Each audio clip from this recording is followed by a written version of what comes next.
پریشانیاں دیکھنے میں تو ایک جیسی ہیں. نیک آدمی کے سر میں درد ہوتا ہے تو وہ بھی سر میں درد ہے، برے کے ہوتا ہے تو وہ بھی برے. پریشانی نیک کو آئے اور برے کو، ہمیں کیسے پتہ لگے کہ جو پریشانی میرے پر آئی ہوئی ہے یہ گناہوں کی سزا ہے یا یہ دوسرا والا سلسلہ ہے؟ یہ کیسے پتہ لگے؟ پریشانیوں کی ظاہری صورت ایک جیسی ہے، لیکن ہمیں دیکھنا ہو کہ بھئی جو مجھے پریشانی آئی ہیں یہ میری درجات کی بلندی، گناہوں کی معافی، قرب الہی کا ذریعہ ہے، تربیت ہے، یہ مجھے جانچا جا رہا ہے، یا میرے والدین کی مغفرت ہوگی، یا یہ عذاب بن کر میرے اوپر آیا ہے. یہ سوال بنتا ہے کہ نہیں بنتا ہے؟ جی جواب بھی دینا چاہیے کہ چھوڑ دیں؟ اس کے جواب میں 3 باتیں ذرا سمجھ لیں. پہلی بات حضرت شاہ ولی اللہ محدث دہلوی رحمۃ اللہ لکھی ہے، فرماتے ہیں جو نیک لوگ بطور امتحان کے آزمائش میں مبتلا کیے جاتے ہیں، اللہ ان کے قلوب کو اطمینان، سکون اور چین عطا فرماتے ہیں. پر یعنی کیسے ہم چیک کریں؟ پریشانی آئی، دلوں میں اطمینان ہے، سکون ہے، اس کا مطلب ہے یہ ہم اس کیٹیگری کے ہیں. اس کی مثال بھی دے دی جائے آسان. ایک آدمی بیمار ہو گیا، دوائی کڑوی، یہ ایک آدمی کو آپریشن کی طرف لے جانا پڑا. اب ڈاکٹر نے کیا کرنا ہے؟ اس کو کاٹنا پیٹنا ہے، اس کی چیخیں نکلیں گی. بعض ایسے علاج ہوتے ہیں نا کہ مریض کو چیخنا پڑتا ہے، کرانا پڑتا ہے، آپریشن کے بعد کتنے دن تکلیف سہنی پڑتی ہے.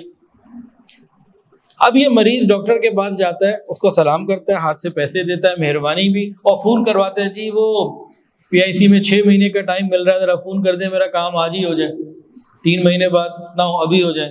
سفارشیں تلاش کر رہا ہوتا ہے، جی میرا آپریشن ہے، کوئی سفارش کر دیں. ان سب کے بعد جب وہ آپریشن کی تکلیف اٹھا کے آتا ہے تو اس کا شکریہ ادا کرتا ہے، جی آپ کی بڑی مہربانی. حالانکہ کتنی تکلیف اس نے اٹھائی ہے، لیکن وہ دل سے راضی ہوتا ہے کہ یار ہوا میرے ساتھ، ٹھیک ہے کہ ہونا چاہیے تھا، میری بیماری ایسی تھی. سمجھ میں آ گئی جی بات؟ وہ لوگ جن کا تعلق اللہ سے ہوتا ہے کہتے ہیں ہم روحانی طور پر ہمارا آپریشن ہو رہا ہے، وہ خوش ہوتے ہیں. اچھا جی، یہ تو ایک بات ہو گئی نا. اس کی دوسری بات، حضرت حکیم اللہ حضرت تھانوی رحمۃ اللہ علیہ نے اس کا جواب لکھا ہے. کس بات کا جواب؟ کہ بھئی پریشانی نیک کو بھی آ گئی، برے کو بھی آ گئی، کیسے پتہ لگے کہ یہ پریشانی جو مجھے آئی ہے کون سی کیٹیگری کی ہے، سزا ہے یا رحمت ہے؟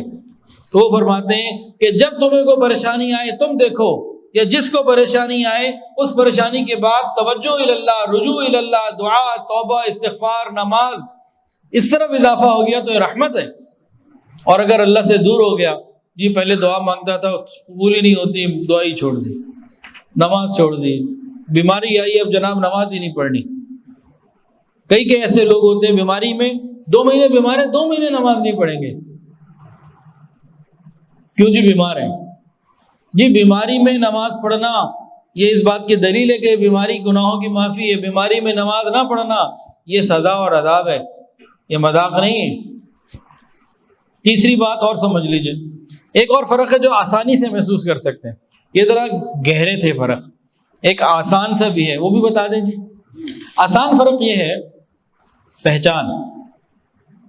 جن لوگوں کے اوپر آزمائشیں آتی ہیں نا امتحان کی وجہ سے، درجات کی بلندی کی وجہ سے، وہ تقریباً لوگ نیک لوگ ہوتے ہیں، اتباع سنت والے ہوتے ہیں، ان کی وضاقتہ، ان کے معاملات علماء والے، دین والے اچھے ہوتے ہیں، انبیاء کے ساتھ نسبت جو ہے. اور دوسرے ان کی جو وضاقتہ ہوتی ہے، معاملات ہوتی ہے، وہ ذرا وکھری ٹائپ کی ہوتی ہے. وکھری ٹائپ کو پھر آپ خود ہی سمجھ لیجیے.